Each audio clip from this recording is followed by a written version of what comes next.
Hi developers. 첫 시간이네요. 오늘부터 우리는 한 번에 10분씩 공부를 해서 산을 옮길 겁니다. 무슨 말이냐면요.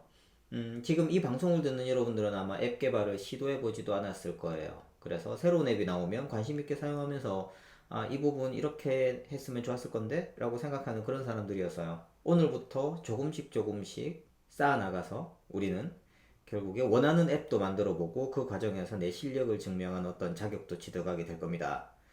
원래 어떻게든 5분짜리로 만들어 보려고 했는데요. 실패해요. 포기했어요. 10분 보세요.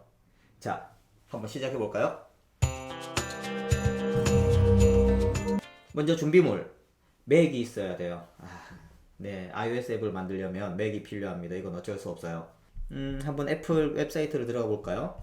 맥을 보면 맥북에서부터 맥북 프로, 아이맥 프로, 맥 프로, 그리고 최근에 나온 맥 미니까지 여러 맥 종류가 있습니다. 지금 제가 쓰고 있는 맥은 맥북 프로고 17년도에 나온 네, 남다른 파워, 남다른 성능, 그리고 남다른 가격. 네, 엄청 비싸요. 하지만 여러분들은 여유가 없다면 처음 시작할 때는 맥 미니를 사용하셔도 됩니다. 최근에 나왔고 꽤나 괜찮은 것 같아요. 네, 어떤 거든 상관없어요. 여러분들이 엑스코드를 돌릴 수만 있으면 됩니다. 자, 그러면 업그레이드를 해야 돼요. 지금 현재 내가 쓰고 있는 맥이 어떤 건지 봐야 됩니다. 이 맥에 관하여 만약에 이미 맥이 준비되어 있다면 어떤 OS가 설치되어 있는지가 중요하죠. 전 지금 맥OS 모하비 10.14 버전 올해 새로 나온 거고요. 가능하면 OS는 최신 버전으로 항상 업데이트 해주는 게 좋습니다.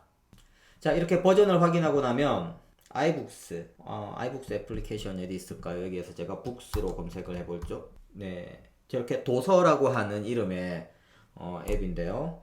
아이북스에서 Intro to App Development with Swift라고 하는 책을 다운로드 받을 겁니다. 로그인을 하시고 받으시면 됩니다. 하지만 전 아이패드가 있으니 아이패드에서 그 책을 다운로드 받을 거예요. 아이패드의 도서에 들어가서 검색을 Intro to App 이라고만 한번 검색해 볼까요? 네, 그럼 바로 나옵니다. 이 책을 받기 하시면 돼요. 자, 이렇게 도서 앱에서 Intro to App Development with Swift를 저렇게 다운로드 받으시면 됩니다. 옆엔 교사 가이드고요. 이 교사 가이드도 여러분들이 관심 있으면 보셔도 돼요. 전 아이패드가 있으니까 아이패드에서도 한번 보겠습니다. 네, 안타깝지만 영어로 돼 있어요. 그죠? 네. 하지만 개발자가 되려면 영어 문서를 읽어야 할 일이 굉장히 많습니다. 어쩔 수 없이 제가 이걸 다 읽어보지 않아도 이해를 할 수 있을 만큼 자세히 안내해 드리겠습니다. 이제 또 한 가지 준비물은 엑스코드를 다운로드 받으셔야 됩니다. 앱스토어에 가시면 앱스토어에 로그인을 하시고 여기에서 엑스코드를 검색하시면 엑스코드라는 도구가 있습니다. 이걸 이미 전 다운로드 받았기 때문에 저렇게 열기가 되는데요. 여러분들은 저걸 새로 다운로드 받아야겠죠. 용량이 꽤나 커요. 10기가 두둥. 처음 앱을 다운로드 받고 나서 처음 실행할 때 패키지라는 걸 또 다운로드 받거든요. 그래서 하드디스크 용량을 한 10기가 정도는 확보해 두시고 시간이 많이 걸린다는 것도 염두에 두시기 바랍니다. 그래서 미리미리 다운로드 받아서 실행해 두시기 바랍니다. 자, 우리 오늘 이렇게 준비만 하고 끝나는 거 아닌가 싶은데요. 그래도 맥에서 iOS 앱 개발을 하는 건 준비가 엄청 쉬운 편입니다. 시간만 좀 많이 쓰시면 돼요. 자, 우리 오늘 책도 펼쳐보고 엑스코드도 실행을 시켜봐야겠죠. 소개 챕터를 보면 네, 기술은 언어를 가지고 있는데 그게 바로 코드다. 코드를 배우는 건 문제를 해결하는 방법을 알려주고 보다 창의적인 방법으로 협업할 수 있게 한다. 네, 좋은 말이네요. 이래서 애플이 Everyone Can Code라고 하는 코딩 콘텐츠를 만든 거죠. 이런 이유는 굉장히 중요해요. 이런 이유에 깊이 공감해야 우리가 목표까지 가는 길이 흔들리지 않겠죠. 그리고 이어지는 환영 메시지에는 스위프트에 대한 칭찬, 자랑 뭐 그런 게 이어지죠. 시작하기 쉬울 뿐만 아니라 뭐 슈퍼파워다. 시작하기 쉬운 건 누구 기준인지 모르겠지만 여러분 스위프트 어렵습니다. 마음 단단히 먹어야 해요. 쉽다는 건 이 책을 쓴 천재들 기준인 것 같아요. 이 책 제목이 Intro to App Dev인 만큼 기본부터 탄탄하게 배울 수 있다는 장점은 있습니다. 그리고 뒷부분에 가면 UI의 디자인 원칙도 배울 수 있대요. 이 책 거의 마지막 쪽에 보면 한 챕터로 앱 디자인 사이클이라는 게 나오는데요. 네, 이쪽이네요. 앱 디자인이라고 하는 부분이 나오죠. 이 부분은 여러분들이 생각하는 그래픽 디자인이 아니라 앱 기획에 가깝다고 보시면 됩니다. 이 책의 이용법은 뭐 일단 제가 잘 읽고 알려드리겠습니다. 궁금하면 직접 한번 읽어보시면 좋고요. 자, 엑스코드 버전에 맞는 프로젝트 파일을 여기에서 다운로드 받으라고 합니다. 지금 엑스코드 10을 쓰고 있는데요, 그죠? 엑스코드 9용 프로젝트 파일을 다운로드 받으셔도 됩니다. 지금 이 책이 업데이트 되고 있는 것 같긴 한데요. 아마 엑스코드 10용으로 될 건데 크게 내용상으로는 상관이 없어요. 내용상으로는 큰 차이가 없을 겁니다. 자, 이제 드디어 한번 시작해 보도록 하죠. 일단 플레이그라운드라는 환경에 익숙해져야 됩니다. 레슨 1을 보면 플레이그라운드 베이직스죠. 정확히 말하면 엑스코드 플레이그라운드입니다.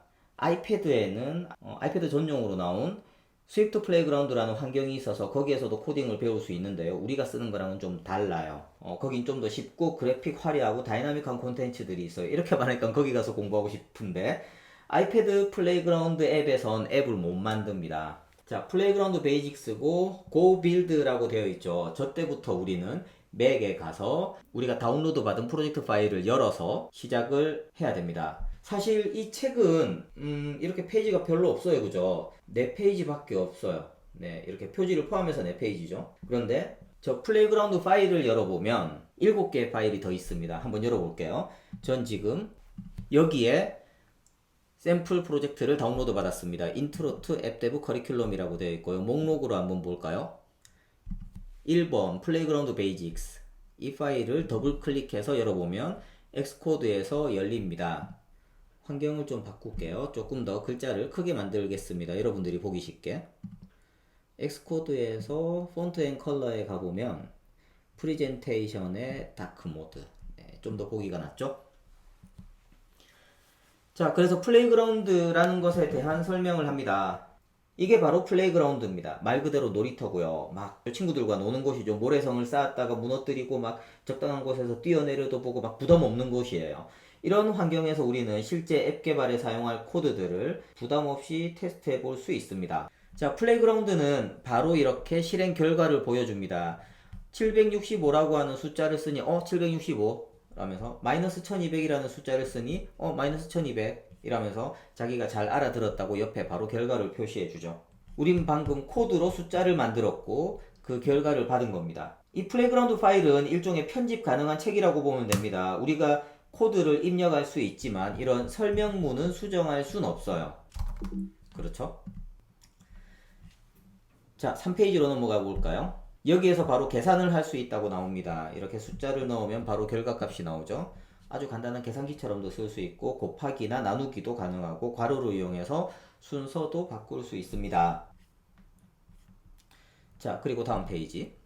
이렇게 슬래시 2개 뒤에 나오는 문자열들은 그냥 코드와 상관없이 그냥 내가 설명하기 위해서 넣어놓은 거예요. 코드에는 아무런 영향을 미치지 않습니다. 그래서 실제로 잘 동작하고 있는 코드라도 앞에다가 슬래시를 2개 넣으면 주석이 되어버리고 더 이상 코드가 아닌 거고 그래서 결과값도 안 나오는 겁니다. 네. 이렇게 코드로 다시 바꾸면 저 결과값이 제대로 나오는 거죠. 자, 뭔가가 잘못되었을 때 Don't panic. Don't panic 2번 나오죠? 네, 언제든 에러가 나올 수 있습니다. 너무 당연하죠. 에러 없는 프로그램이 어디 있어요. 그랬을 때 우리는 차근차근 그걸 풀어내면 된다. 그리고 우리가 어디에서 에러 났는지 알려줄게 라고 하는 거고요. 그 에러가 어떤 건지를 다음 페이지에서 보여줍니다. 0으로 나눌 수가 없죠. 그렇기 때문에 자, 여기 보시면 네, 에러가 막 나옵니다. 그죠? 자, 에러가 발생한 코드입니다. 0으로 나눌 수가 없죠. 그래서 저 라인에서 에러가 났어요. 한번 에러가 나고 나면 그 아랫줄에 있는 유효한 코드도 실행이 안 됩니다. 거기에서 실행이 멈춰버려요. 오른쪽에 이렇게 경고 마크가 생기고요. 어떤 에러가 났는지 설명을 해주고 있죠. 여길 만약에 주석으로 처리한다면 뒷부분이 실행이 될 겁니다. 자, 7페이지 마지막입니다. 네, 지금까지 우리가 뭘 배웠는지를 한번 보는 거죠. 그냥 우리 지금 플레이그라운드가 뭔지에 대해서 한번 알아봤어요. 자, 추가로 새로운 플레이그라운드 파일을 만들려면 파일 메뉴에서 New Playground, 그렇죠. New Playground를 하면 이런 플레이그라운드 파일을 새롭게 만들 수 있습니다. 비어있는 걸 만들 수도 있고 게임 만드는 플레이그라운드예요. 놀이터. 한번 이것저것 해보라는 거죠. 맵도 마찬가지고 싱글뷰도 마찬가지입니다. 자, 이제 우리 책으로 돌아가서 잘 이해했는지를 살펴볼까요? 자, 이쪽에 문제가 있습니다. 내가 잘 이해를 했는지를 체크할 수 있는 문제네요. 이 부분이 수정할 수 없는 부분이에요. 그리고 결과가 나오는 뷰가 여기고, 코드 코멘트, 주석이 여기고, 에러가 발생한 경우에는 저렇게 표시가 됩니다. 네, 정답 확인. 네, 모두 맞았어요. 그 다음 페이지. 이 두 줄 중에서 어떤 줄이 실행이 될까를 물어보는 건데요. 아래쪽. 그렇죠. 두 번째 라인. 정답 확인. 네, 맞았어요. 네, 우린 두 개 중에서 두 개를 다 맞췄습니다. 축하합니다. 복습을 성공적으로 완료했어요. 기분 좋게 마무리할 수 있겠는데요. 자, 애플이 Everyone Can Code라는 캠페인을 하면서 모두가 코딩을 공부할 수 있도록 책과 샘플 코드, 커리큘럼을 제공하는 이유를 한번 생각해 보자고요. 자, 그럼 모두 Keep going, coders high.